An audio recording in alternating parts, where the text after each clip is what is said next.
il y a un événement super spécial qui s'en vient le 10 juin prochain, une éclipse solaire.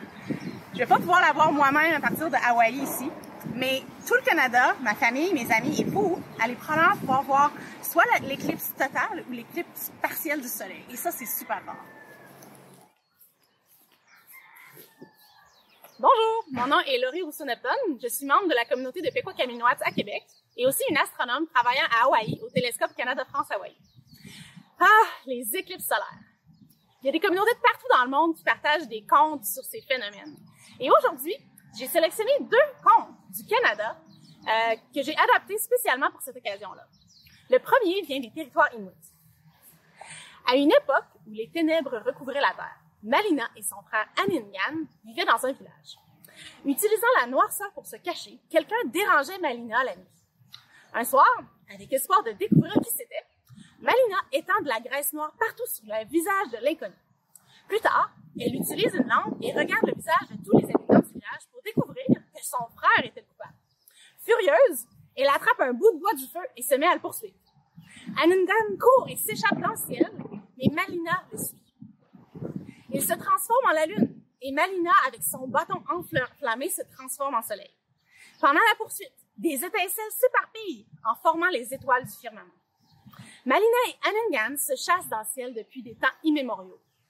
Aningan oublie souvent de manger.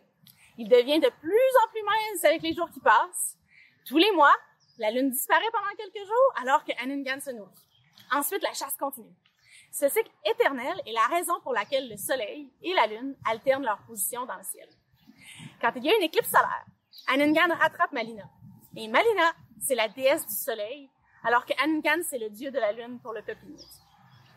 Maintenant, la deuxième histoire que je voulais partager avec vous, elle partage son origine avec plusieurs communautés du Canada, de l'Est et aussi du Centre Canada. Ça inclut les Inuits, les Cris, les Ojibwés et bien d'autres. Et ça va comme suit. Il y a très longtemps, les humains n'étaient pas les chefs et ne chassaient pas les animaux. Les animaux étaient les chefs et chassaient les humains. Ils ont tué tout le monde, à l'exception d'une fille et de son petit frère. Le garçon apprend à chasser les oiseaux des neiges et les écureuils avec un arc et des flèches. Il devient très bon chasseur et commence à chasser les plus grosses proies. Un jour, il sentit que quelque chose le suivait.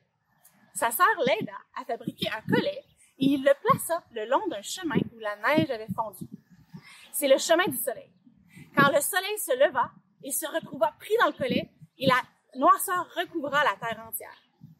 Les animaux apeurés étaient abasourdis par les talents de chasseurs du petit garçon. Ils envoyèrent les plus massifs et courageux des animaux pour tenter de libérer le soleil. Le caribou et l'orignal vont en premier, mais c'est trop chaud. Les oiseaux chasseurs s'élancent, mais leurs plumes prennent en feu. Ce fut une petite souris qui, à cette époque, était aussi grosse qu'une montagne qui a grignoté le collet et libéré le soleil. Mais entre-temps, la chaleur intense l'a réduite à sa taille d'aujourd'hui. Depuis ce temps, les gens chassent sur les territoires et le soleil et la lune suivent leur cycle. Ce petit garçon, c'est Tsakapèche. Il est aussi connu comme l'homme sur la lune. Cette histoire est vraiment super liée aux éclipses solaires annulaires parce que dans l'histoire, l'anneau de lumière qui reste autour de la lune, c'est le collet et la lune, Tsakapèche, qui attrape le soleil. Maintenant, on peut prédire quand est-ce que les éclipses vont arriver. Il faut être prêt par contre. Il faut avoir notre filtre solaire avec nous. Et oubliez pas, le 10 juin prochain, il faut que vous vous leviez vraiment super tôt pour pas manquer l'éclipse.